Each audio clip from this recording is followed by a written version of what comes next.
جو علامہ اقبال کا تھا، تو ان کا یہ ایک بہت بڑا تصور تھا پاکستان کا کہ ہم نے ایک مثالی اسلامی ریاست بننے، اور وہ مدینہ کے ریاست کے اصولوں کے اوپر ہم نے کھڑا کرنا تھا ایک ملک جو دنیا میں مثال بننا تھا کہ اسلام کیا ہے۔ تو یہ بڑی بڑی خواب تھی۔ تو میں آپ سے آج جو آپ سب سے بات کرنا چاہتا ہوں، اس کا مقصد کیا ہے؟ اس کا مقصد یہ ہے کہ آپ جو پاکستان کا مستقبل ہے، آپ اپنے اندر جو اللہ نے پوٹینشل دیا ہے، جو آپ کو اللہ نے اشرف المخلوقات بنایا ہے، سب سے عظیم مخلوق، فرشتوں کو کہا تھا کہ انسان کے سامنے جھکو، کہ جب شیطان نے پوچھا کہ میں نہیں جھکتا، تو اللہ نے کہا تمہیں بھی، فرشتوں کو بھی نہیں پتا کہ میں نے یہ انسان کو کتنی پاور، صلاحیت دی ہے۔ تو میں یہ چاہتا ہوں کہ آپ آج جو میرا زندگی کا تجربہ ہے اسے سیکھیں کہ اللہ نے آپ کو اتنی طاقت دی ہے کہ آپ قرآن میں جس طرح کہتا ہے فرشتوں سے بھی آپ اوپر جا سکتے ہیں، لیکن یہ ہمارے ہاتھ میں ہے کہ قرآن میں یہ بھی کہتا ہے کہ جب انسان گرتا ہے تو جانوروں سے بھی نیچے چلا جاتا ہے۔ تو ہمارے اوپر ہے کہ ہم کیا پرواز ہماری اوپر جانی ہے، یا ہم نے یہ زمین پہ، جس طرح مولانا رومی کہتے ہیں کہ جب اللہ نے آپ کو پر دیے تو کیوں زمین کے اوپر کیڑے مکوڑوں کی طرح، چونٹیوں کی طرح رینگ رہے ہو؟ لیکن سب سے پہلے میں جو آپ کو بات کرنا چاہتا ہوں وہ یہ کہ میں اپنی مثال سے آپ کو بتانا چاہتا ہوں کہ مجھے اللہ نے بڑا خوش قسمت انسان ہوں کہ جو میں اللہ سے مانگا، جو میں نے زندگی میں محنت کی، وہ اللہ نے مجھے سب کچھ دیا۔ یعنی میں نے زندگی کی ساری اونچ دیکھی ہوئی ہے زندگی کو، جو شاید ہی کسی نے دیکھی ہو۔ تو اگر ذاتی طور پہ جو میں زندگی میں اچیو کرنا چاہتا تھا، اللہ نے وہ مجھے دے دیا ہے۔ میری صرف اب ایک میری خواہش ہے کہ میں اپنے ملک کو وہ ملک بنانا چاہتا ہوں، دیکھنا چاہتا ہوں، جس کو میں نیا پاکستان کہتا ہوں، کہ وہ دراصل اسی واپس جس وجہ سے لاکھوں لوگوں نے قربانیاں دی تھی اور پاکستان بنا تھا، ہم واپس اسی جگہ کے اوپر جائیں، ادھر سے اس خواب کو پھر سے کھڑا کریں کہ وہ مثالی اسلامی ریاست بنائیں، دنیا میں مثال بن جائے، لوگ پاکستان کی مثال دیں کہ یہ ہوتی تھی، یہ ہے وہ ریاست جو ایک مثال بن کے نکلی ہے، جس طرح کہ مدینہ کی ریاست ایک مثال بنی تھی، اور پھر صدیوں تک مسلمانوں نے دنیا کی امامت کی تھی۔ تو سب سے پہلے میں ایک آزاد انسان ہوں۔ آزاد انسان کا کیا مطلب ہوتا ہے؟ کہ میں نے زندگی میں یہ ہمیشہ جو میں نے خواب دیکھی، جو میں بننا چاہتا تھا، میں سمجھتا تھا کہ کوئی چیز ناممکن نہیں ہے۔ میں اپنے آپ کو جو ٹارگٹ سیٹ کرنا چاہتا تھا، جتنا بھی مشکل ہو، میں سمجھتا تھا وہ ناممکن نہیں ہے۔ اور یہ ہوتا ہے آزاد ذہن۔ آزاد ذہن وہ ہوتا ہے جو وہ خواب دیکھتا ہے، وہ سمجھتا ہے وہ وہاں پہنچ سکتا ہے، اور وہ اس لیے پہنچ سکتا ہے کیونکہ اللہ نے ہمارے میں سب میں وہ صلاحیت دی ہے۔ ہم جو بھی خواب دیکھنا چاہتے ہیں، جو پکچر کرنا چاہتے ہیں، ہم وہاں پہنچ سکتے ہیں، کیونکہ اللہ نے جب فرشتوں کو کہا کہ تمہیں نہیں پتا کہ میں نے انسان کو کیا پوٹینشل دیا ہے، تو ہم سب میں پوٹینشل ہے۔ لیکن جب آپ ایک بڑی خواب دیکھتے ہیں تو، اور آزاد ذہنی بڑے خواب دیکھتا ہے، اور وہ سمجھتا ہے کہ جو بھی دنیا میں میرے سامنے رکاوٹیں آئیں گی، میں سب دور کر کے تو میں وہاں پہنچ جاؤں گا۔ تو میں آپ کو صرف پہلے یہ بتانا چاہتا ہوں کہ یہ جو یہ جو آپ سب میں اور آپ جتنے بھی دیکھ رہے ہیں، آپ سب میں وہ صلاحیت ہے کہ جو بھی آپ سوچتے ہیں میں کرنا چاہتا ہوں زندگی میں، وہ آپ کر سکتے ہیں۔ رکاوٹ کیا آتی ہے؟ سب سے بڑی رکاوٹ یہ آتی ہے بڑی خواب کے اوپر پہنچنے کے لیے، خوف، ہارنے کا خوف۔ اگر میں اس کے پیچھے جاؤں گا، اگر میں فیل ہو گیا تو پھر کیا ہوگا؟ اگر میں وہ بڑی خواب کے پیچھے گیا اور زندگی جان کا خطرہ ہوا تو وہ خوف کی وجہ سے کہ اچھا وہ میری جان کو خطرہ ہوگا، کئی انسان اپنی خواب کو چھوڑ دیتے ہیں۔ یا یہ کہ جی میری رسک نہ چلی جائے، یہ کہ اگر میں اچھی بلی میری نوکری لگی ہوئی ہے، دل تو میرا اس نوکری میں نہیں ہے، کرنا تو میں کچھ اور چاہتا ہوں، لیکن اگر میں ادھر گیا تو یہ میری نوکری نہ چلی جائے۔ یہ تین سب سے بڑے خوف ہوتے ہیں انسان کے۔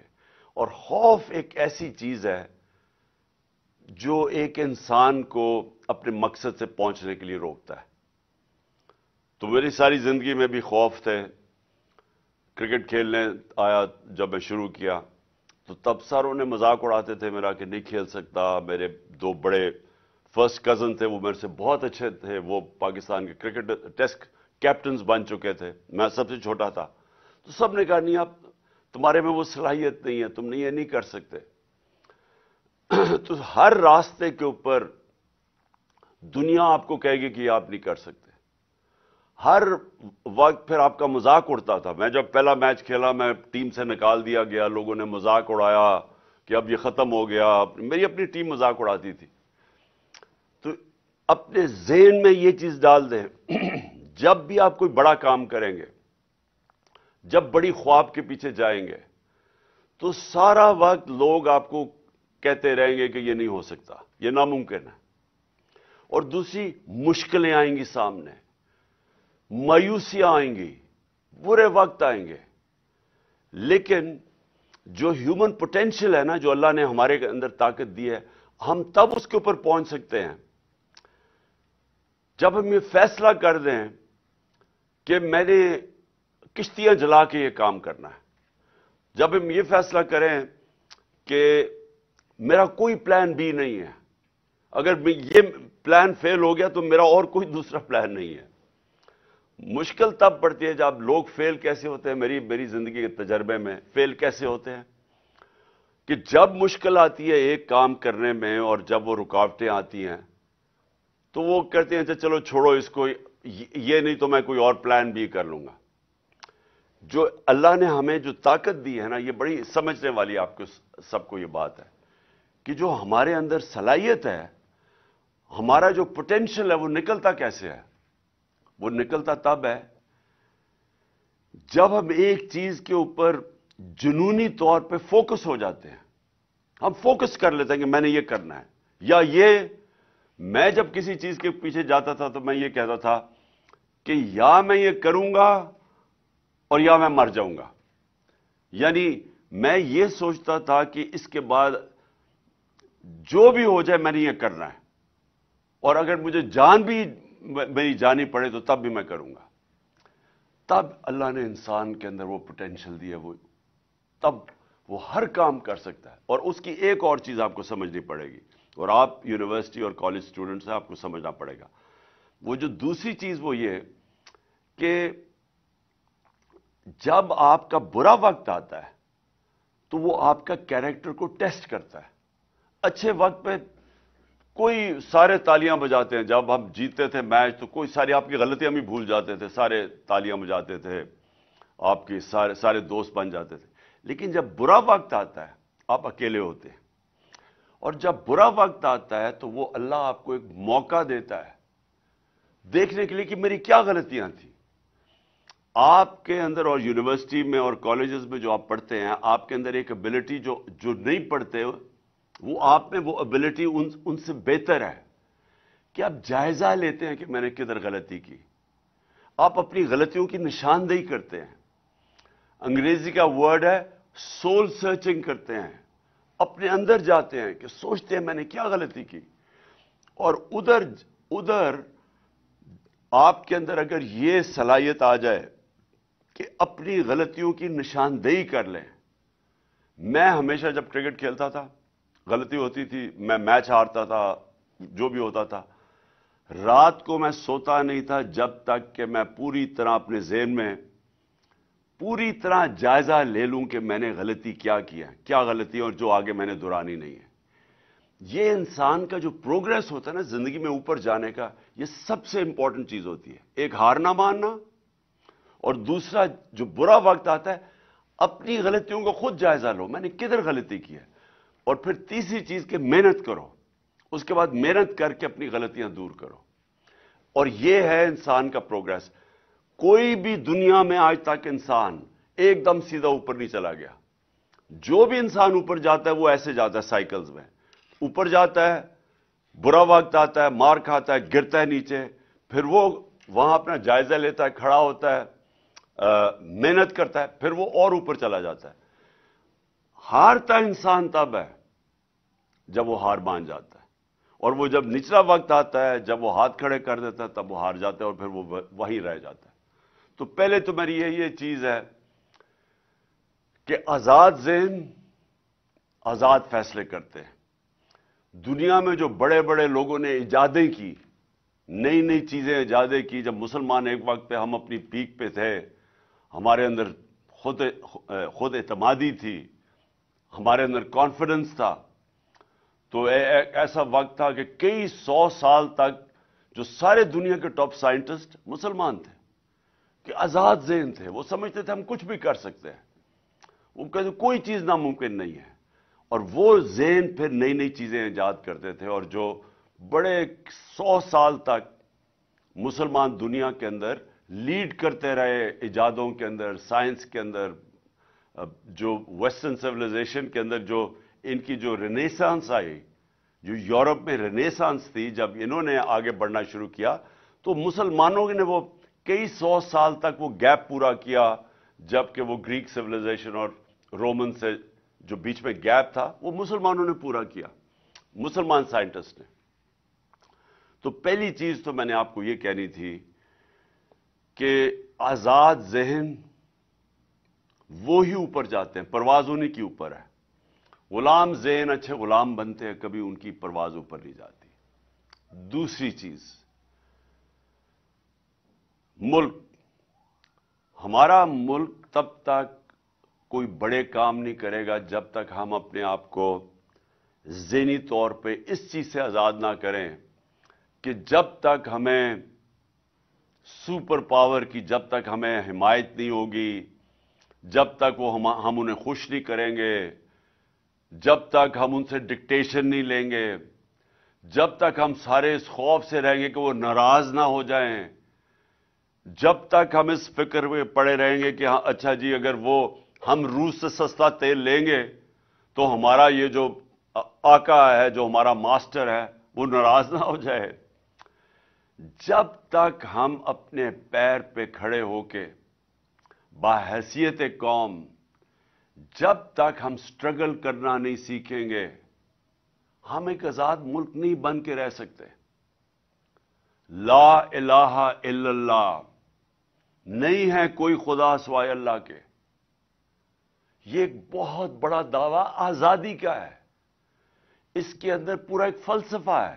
محمد الرسول اللہ، انہوں نے، ہمارے رسول نے جو قرآن کے اندر لکھا ہوا ہے وہ چلتے پھرتے قرآن تھے، اس لیے اللہ ہمیں کہتا ہے ان کی سنت پہ چلو. لیکن لا الہ الا اللہ، یہ یاد رکھیں، یہ آپ اللہ کے سامنے دعویٰ کرتے ہیں کہ کوئی نہیں ہے خدا، اللہ تیرے، کسی کے سامنے میں نہیں جھکوں گا. تو جب یہ دعویٰ کر کے کسی سپر پاور کے سامنے ہم جب جھکتے ہیں تو ہم نے جو اللہ سے حلف لیا ہوتا ہے اس سے پیچھے ہٹ جاتے ہیں، اور اللہ کی برکت اٹھ جاتی ہے اس قوم سے. جو مدینہ کی ریاست کی میں بار بار اپنی قوم کو کہتا ہوں کہ وہ سیکھو کیا ہوا تھا. وہ دنیا کا تاریخ کا سب سے بڑا انقلاب آیا تھا. یہ ہیومن ہسٹری کے اندر لکھا ہوا ہے کہ 622 اور 632 کے بیچ میں جب ہمارے نبی صلی اللہ علیہ وسلم مدینہ پہنچے اور جب وہ اس دنیا سے تشریف لے کے گئے، ان 10 سالوں کے اندر دنیا بدل گئی. ایک ایسا انقلاب آیا جو کہ تاریخ کا حصہ ہے کہ وہ لوگ جن کی حیثیت کوئی نہیں تھی وہ دنیا کی امامت کی انہوں نے. کہ 625 جنگ بدر 313 لڑنے والے تھے. 11 سال کے بعد رومن ایمپائر، بیزنٹائن ایمپائر، یارمک کی جو جنگ ہوئی تھی، گھٹنے ٹیک گیا مسلمانوں کے سامنے. 11 سالوں کے بعد کہاں 313. رومن ایمپائر کی جو ایک سدرن لیجن تھی وہ 1 لاکھ فوجی تھے اور جدید ہتھیار تھے. اور اس کے اگلے سال جو دوسرا سپر پاور تھی وہ ان کے سامنے گھٹنے ٹیک گیا، جو پرشین ایمپائر تھا. یہ تاریخ کا حصہ ہے. وہ کیا چینج آیا تھا ان لوگوں میں؟ ہمارے نبی صلی اللہ علیہ وسلم نے ان کے اندر کون سا فکری انقلاب لے کے آئے تھے کہ وہ بالکل انسان، چھوٹے سے انسانوں کو پر لگے اور دنیا کی امامت کی انہوں نے. سب سے پہلے ہوتی ہے خودداری. علامہ اقبال کی جو ساری شاعری، اس کا جو فلسفہ اگر آپ وہ پڑھیں، علامہ اقبال کے بہت پہلو ہیں، لیکن ایک پہلو جو تھا وہ غلام ہندوستان کے مسلمانوں کو جگانے کی کوشش کر رہے تھے. خودداری. یہ ان کی جو ساری کوشش تھی مسلمانوں کو جگانے کی کوشش کر رہے تھے. بتا رہے تھے کہ ایک زمانے میں آپ کیا تھے، شکوہ اور جواب شکوہ. کہ کہاں تھے آپ ایک زمانے میں اور کہاں آپ زمینوں پہ پہنچ گئے. یہ آج بھی میں اپنی قوم کو یہ سمجھانا چاہتا ہوں کہ جس وقت ہمارے ملک کے اوپر ذہنی غلام بیٹھے ہوں، جو سارا وقت خوف زدہ ہوں کہ جناب ہمیں کوئی ناراض نہ کر دیں اگر ہم سستا تیل لیں گے روس سے، اپنی قوم کی زندگی آسان کریں گے، تو ہمارا جو آقا ہے وہ ناراض نہ ہو جائے، کیونکہ ان کے اربوں ڈالر ادھر پڑے ہوئے ہیں، تو وہ ڈالروں نے ان کو غلام بنا دیا ہے. ہندوستان ان کا اسٹریٹجک ایلائی ہوتے ہوئے سستا تیل لے رہا ہے امریکہ، روس سے 40% کم پہ تیل لے رہا ہے اپنے لوگوں کے لیے.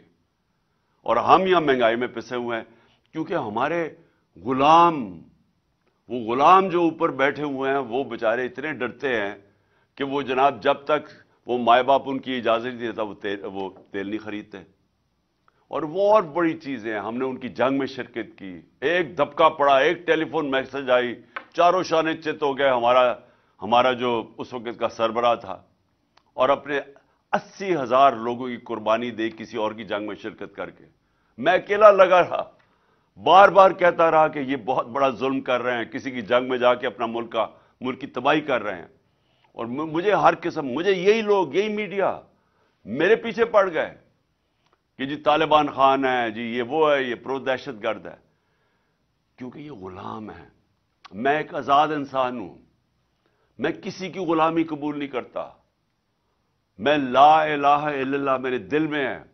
میں نے آج تک کبھی کسی کے سامنے نہیں جھکا، اور میں چاہتا ہوں کہ نہ ہی میری قوم، اور خاص طور پہ آپ جو ملک کا مستقبل ہے، اپنے آپ کو آزاد کر لیں. ایک قوم بنتی تب ہے جب وہ قوم فیصلہ کر لیتے کہ ہم نے اپنے پیر پہ کھڑا ہونا ہے، ہم نے خوددار قوم، غیرت مند قوم بن کے رہنا ہے. دنیا تب عزت کرے گی پاکستانیوں کی جب پاکستانی اپنی خود عزت کریں گے. جب یہ ایک دنیا کا اصول ہے، کبھی اگر آپ نے اپنی عزت کروانی ہے دنیا سے، پہلے اپنی عزت خود کریں. جب آپ بیکاریوں کی طرح کبھی وہ جو کہتا ہے کہ میں مانگنے تو نہیں آیا لیکن میں بڑا مجبور ہوں، تو جب آپ کا پرائم منسٹر جا کے اس طرح کی باتیں کرتا ہے تو اس کو تو خیر، وہ تو بے شرم لوگ ہیں، ان کی تو عزت ہے ہی کوئی نہیں، چوروں کی کیا عزت ہوگی. لیکن وہ ساری قوم کی عزت ختم کر دیتے ہیں، ہر پاسپورٹ کی عزت چلی جاتی ہے. تو میں آپ کو جو آپ میرے فیوچر ہیں، یہ یاد رکھیں کہ یہ جو سب سے پہلے یہ بے شرمی کی زندگی گزارنی پڑتی ہے نا، ہاتھ پھیلا کے، جو اپنا پیسہ چوری کر کے ملک سے باہر بھیج دیتے ہیں، اربوں اربوں ڈالر کی پراپرٹیز میں وہاں رہتے ہیں بادشاہوں کی طرح، اور باہر لوگوں سے قرضے مانگ رہے ہیں کہ ملک چلانے کے لیے قرضہ چاہیے. تو یہ جو میرا دوسرا پوائنٹ یہ ہے کہ ہم ایک ملک وہ دیکھنا چاہتے ہیں، اور یہ مشکل راستہ، آزادی کا راستہ آسان نہیں ہوتا. آزادی کے لیے قربانیاں دینی پڑتی ہیں. جو ملک آزاد ہوئے ہیں، قربانیاں دی انہوں نے. اور ایک اور میری بات یاد رکھ لیں، آپ نماز میں صرف اللہ سے ایک چیز مانگتے ہیں کہ اللہ مجھے ان کے راستے پہ لگا جن کو تو نے نعمتیں بخشی ہیں، اس راستے پہ نہیں جو اپنی تباہی کے راستے پہ چلے گئے. جو تباہی کا راستہ ہے وہ کئی دفعہ آسان راستہ ہے، وہ لوگ بڑا آسان راستہ.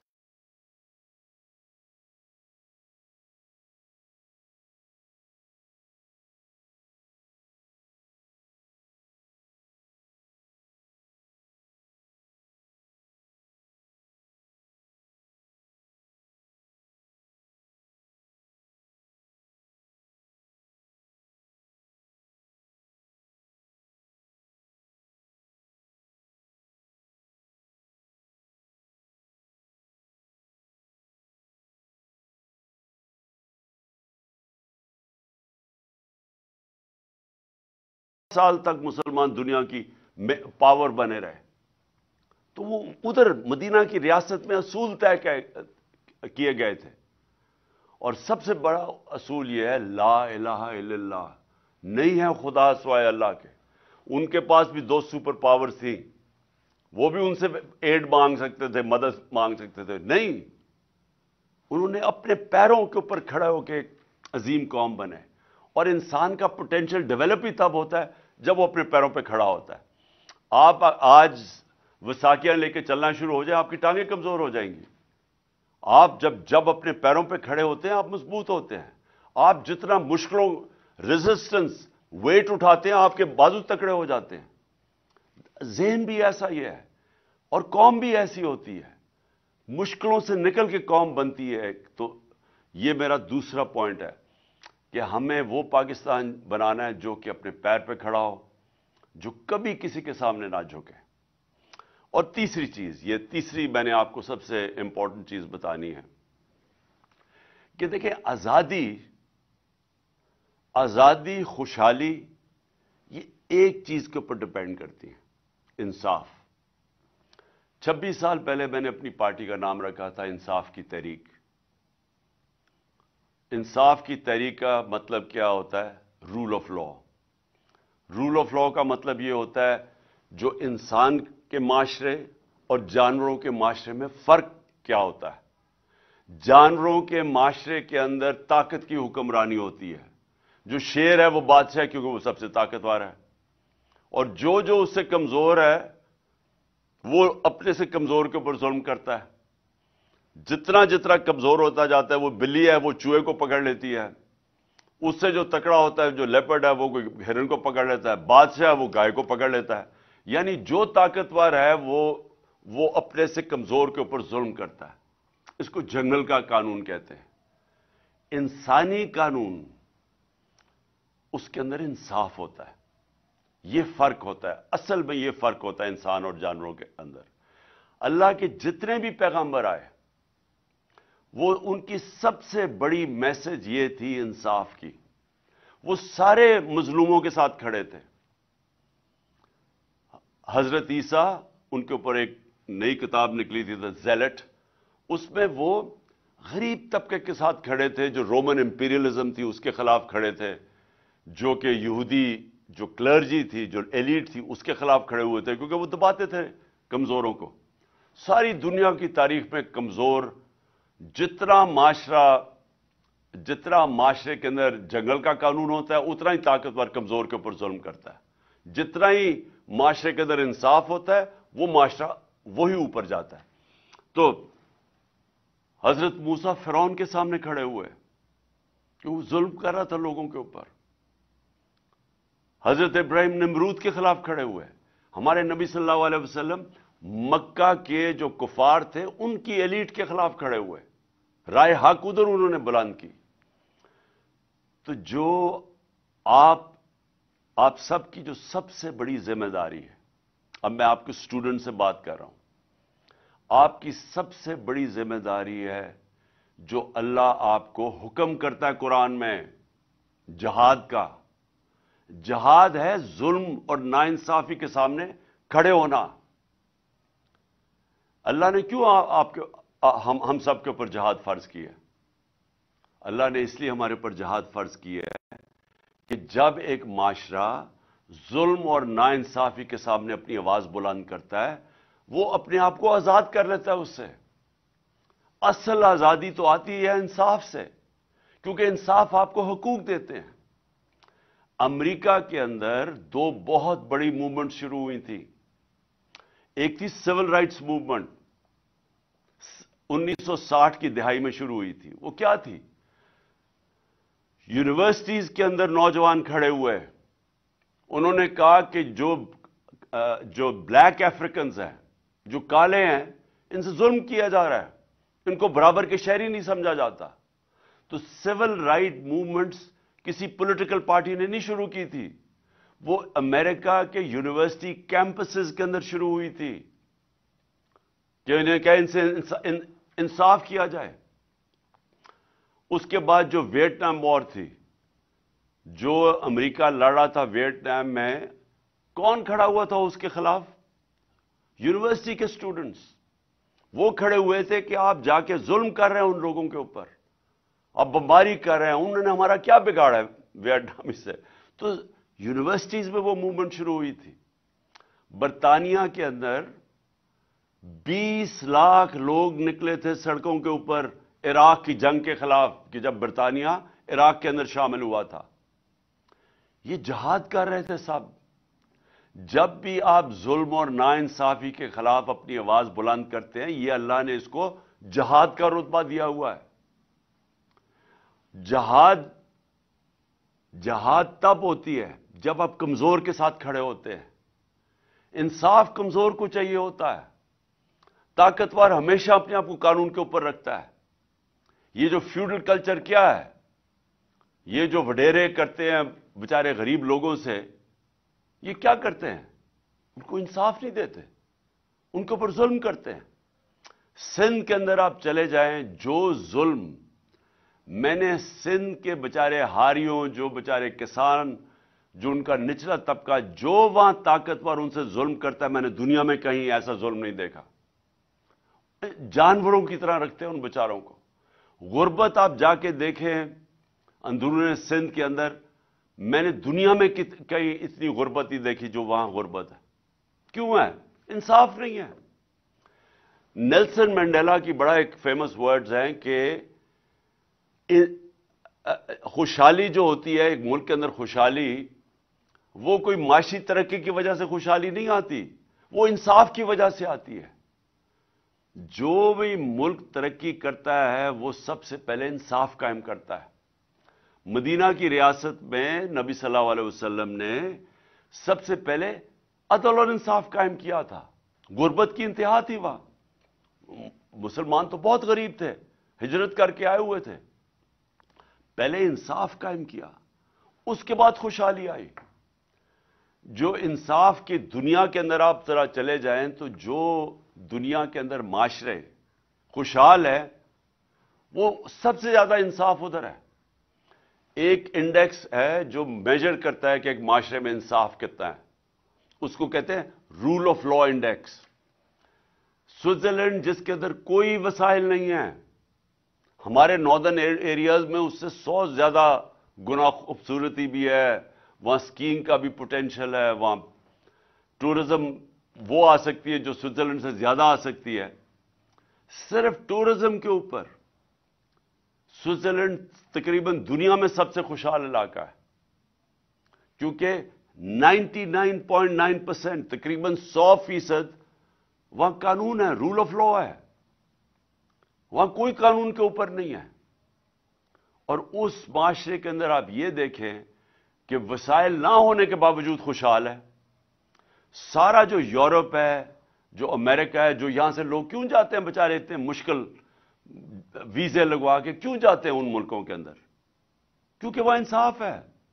رول آف لا انڈیکس میں وہ سارا جو یورپ اور یہ 90% سے زیادہ اوپر ہے. سو ہر جگہ انصاف 90% سے اوپر ہے. تو مسلمان ملکوں پہ آ جائیں. جو سب سے زیادہ تیل ہے سارے افریقہ کے اندر وہ ہے نائجیریا. 7% ہے رول آف لا انڈیکس میں. انصاف ہی نہیں ہے تو تیل کے باوجود غربت ہے. ہماری جو مسلمان دنیا ہے، پاکستان دیکھ لیں، ہمارا کیا رول آف لا انڈیکس ہے؟ ہم 10% بھی نہیں ہیں.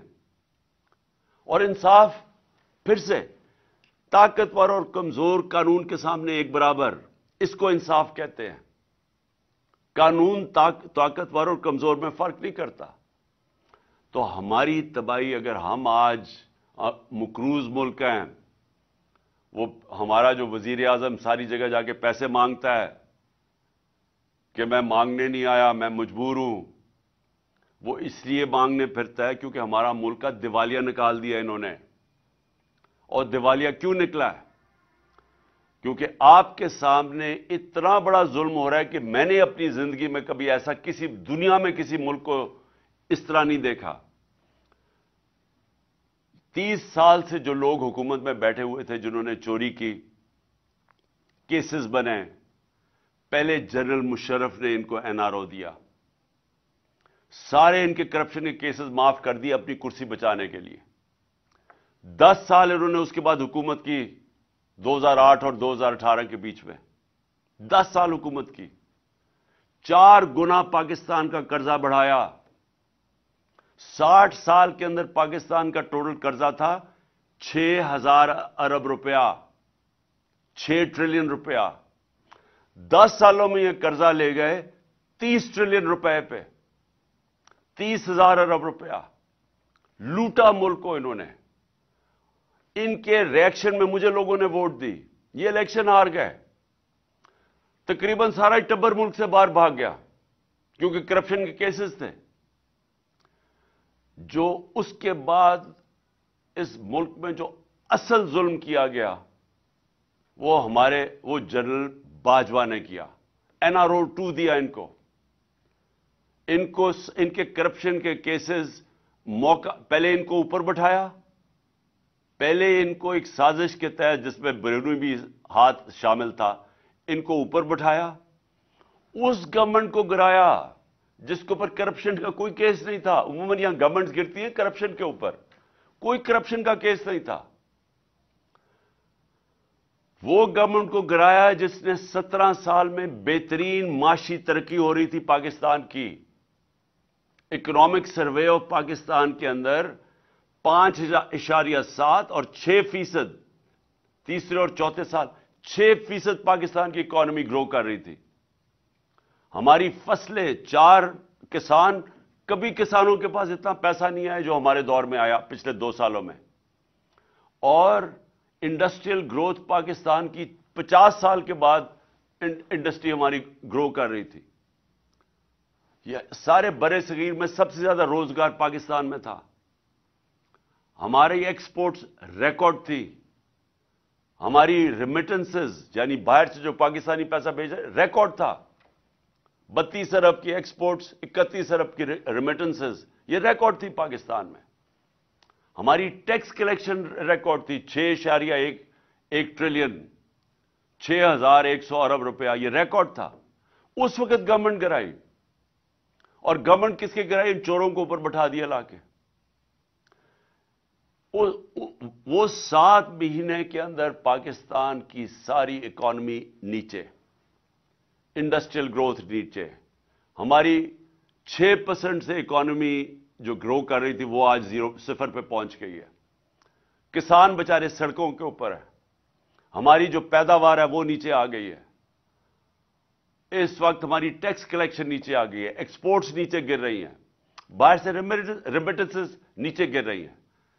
لیکن ایک بہت بڑا کارنامہ انہوں نے یہ کیا کہ سارے اپنے اربوں 1100 ارب روپے کے کرپشن کے کیسز ختم کر رہے ہیں. ایک ایک کے کرپشن اب کیس ختم ہو رہے ہیں. سارے این آر او کی گنگا کے اندر دھل کے سب پاک ہو رہے ہیں. اسحاق ڈار بھی پاک ہو گیا. وہ جو بھاگا ہوا تھا مقصود چپڑاسی کیس میں 16 ارب روپے کی جو ان کے اوپر کرپشن تھی، ایف آئی اے نے جو پکڑا تھا، وہ سلمان شہباز، وہ بھی واپس آ گیا. وہ بھی لیکچر دے رہا ہے ہمیں. شہباز شریف وہ بھی اس کا بھی سارے کیسز ختم ہو گئے، نیب کے اندر بھی اور ادھر. نواز شریف پر تول رہا ہے واپس آنے کے لیے اور کہہ رہا ہے وہ بھی نیلسن منڈیلا بنا ہوا کہ میرے سے بہت بڑا ظلم ہوا. زرداری کے بھی کیسز ختم ہو رہے ہیں. اس کی بہن بھی آج پاک ہو گئی ہے، جو سارا سندھ جانتا ہے کہ ہر چیز پہ کمیشن لیتے ہیں یہ بہن بھائی. یہ میں آخر میں آپ کو کہنا چاہتا ہوں، یہ اگر اس طرح کا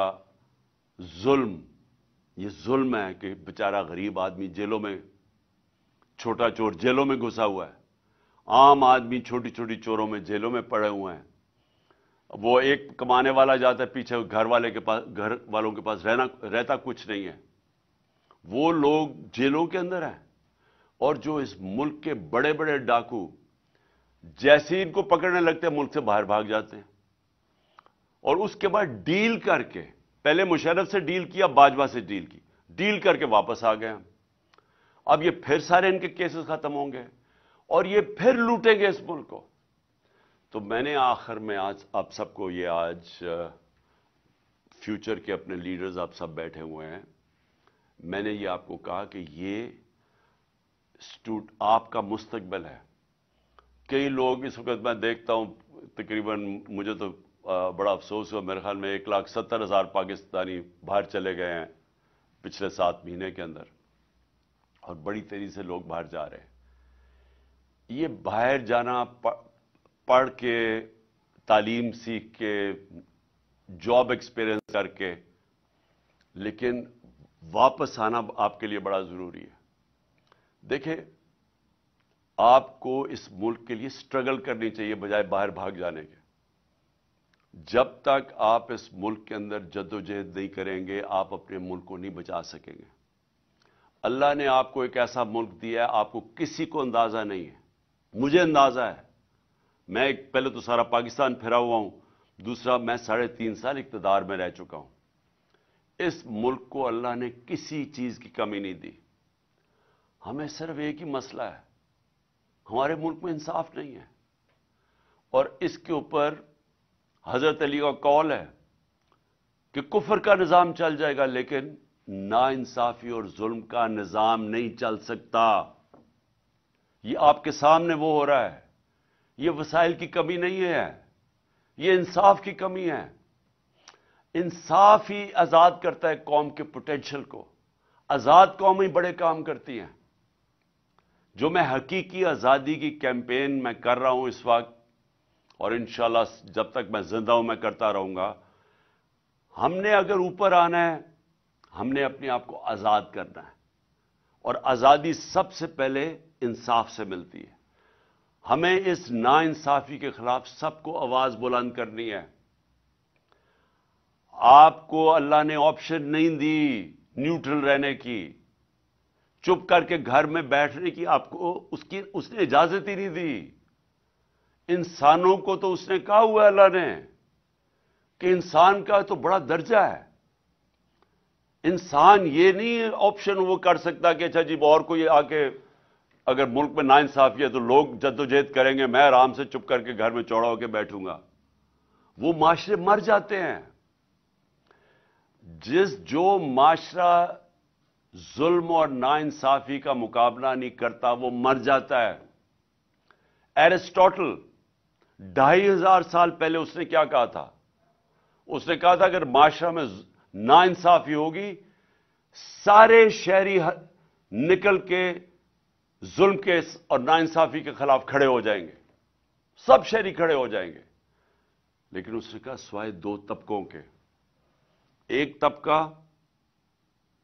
ایک وہ طبقہ نہیں کھڑا ہوگا جو کہ بزدل ہے. وہ ڈرے گا کہ میرے اوپر کیس ہو جائے گا، ایف آئی آر ہو جائے گی، وہ یہ ہو جائے گا، وہ ہو جائے گا، میں مر جاؤں گا، مجھے یہ ہو جائے گا، ایک تو وہ بزدل طبقہ نہیں نکلے گا، اور دوسرا خود غرض، جس کو صرف اپنی پڑی ہوئی ہے کہ میرا تو جی اچھا بھلا گھر چل رہا ہے، میری تو فیکٹری چل رہی ہے، میں کیوں جرام نکلوں۔ یہ جو دو طبقے اگر ان کی ایک عوام کے اندر زیادہ اکثریت بن جاتی ہے، بلکہ اکثریت بن جاتی ہے، تو وہ معاشرے ختم ہو جاتے ہیں۔ زندہ معاشرے ہمیشہ ظلم و ناانصافی کے خلاف جہاد کرتے ہیں۔ اس لیے جو میری یہ جو حقیقی آزادی کی میں جو نکلا ہوا ہوں تحریک چلانے کے لیے، اس کو میں جہاد کہتا ہوں۔ اس کے اندر جو بھی ہو جائے، یعنی انسان کی اوپر جان کی بھی قربانی دینے پڑے تو اللہ نے تو بڑا عظیم رتبہ دیا ہوا ہے۔ جو کہ اپنی آزادی کے لیے لڑتا ہے، اس کو تو اللہ نے شہادت کا رتبہ دیا ہوا ہے۔ اس لیے میں آپ سب کو آخر میں یہ کہنا چاہتا ہوں کہ وہ پاکستانی، وہ آدمی جس کو اللہ سب کچھ دے بیٹھا ہے، میں صرف اور صرف اس کے لیے نکلا ہوا ہوں، اپنی قوم کے لیے، آپ کے لیے، آپ کے مستقبل کے لیے، کیونکہ غلاموں کا کوئی مستقبل نہیں ہے۔ یہ بھی کوئی مستقبل نہیں ہے کہ میں ویزا کٹا کے باہر چلا جاؤں گا۔ میں نے 20 سال اپنی زندگی کے باہر گزارے ہوئے ہیں۔ میں تو سٹار تھا، مجھے تو ہر قسم کا جو معاشرہ تھا وہ اپناتا تھا، کیونکہ سب سٹار کے ساتھ ملنا چاہتے ہیں، میرا تو بہت بڑا نام تھا۔ لیکن ایک دفعہ بھی میں نے یہ نہیں سوچا کہ میں پاکستان کے علاوہ کوئی اور ملک کو اپنا گھر بنانا چاہتا ہوں۔ کیونکہ انسان، دیکھیں پھر سے یاد رکھیں، انسان کا ایک بڑا مقصد اللہ نے پیدا کیا ہوا ہے۔ جانور جو ہوتا ہے، وہ جانور بھی کھاتا پیتا ہے، بچے پیدا کر کے مر جاتا ہے۔ تو اگر انسان کا وہی مقصد رہ گیا کہ میں اپنی ذات، میں بھی کھا پی کے بچے پیدا کر کے مر جاؤں، تو آپ میں جانوروں میں تو کوئی فرق نہیں رہا۔ انسان کا رتبہ تب ہے جب اس میں انسانیت ہے، جب وہ اپنا مقام پہچانے کہ میں اشرف المخلوقات ہوں، میں اللہ کو جواب دہ ہوں۔ میں جتنا زیادہ وہ مجھے نوازتا ہے، وہ میرے سے سوال پوچھے گا آخرت میں کہ تم نے کیا کیا۔ اور آپ سب، کیونکہ یونیورسٹی اور کالج سٹوڈنٹس ہو، آپ کے اوپر زیادہ ذمہ داری ہے، اور زیادہ ذمہ داری ادھر سے شروع ہوتی ہے معاشرے کے لیے، کہ جب آپ یہ دیکھتے ہیں کہ یہ سارے بڑے بڑے ڈاکو دندراتے پھر رہے ہیں، تو آپ نے چپ کر کے نہیں بیٹھنا۔ میں جب آکسفورڈ کے اندر تھا، ٹائم ہمارے اسٹوڈنٹ ضائع نہیں کرتے تھے، اب ویک ڈیز میں پڑھتے تھے، لیکن جو ویکینڈ آتا تھا، سیٹرڈے سنڈے، وہ سارے احتجاج کرتے تھے اگر کوئی چیز معاشرے میں غلط ہو رہی ہو۔ زندہ لوگ تھے، احتجاج کرتے تھے کہ یہ غلط ہو رہا ہے، یہ ناانصافی ہے۔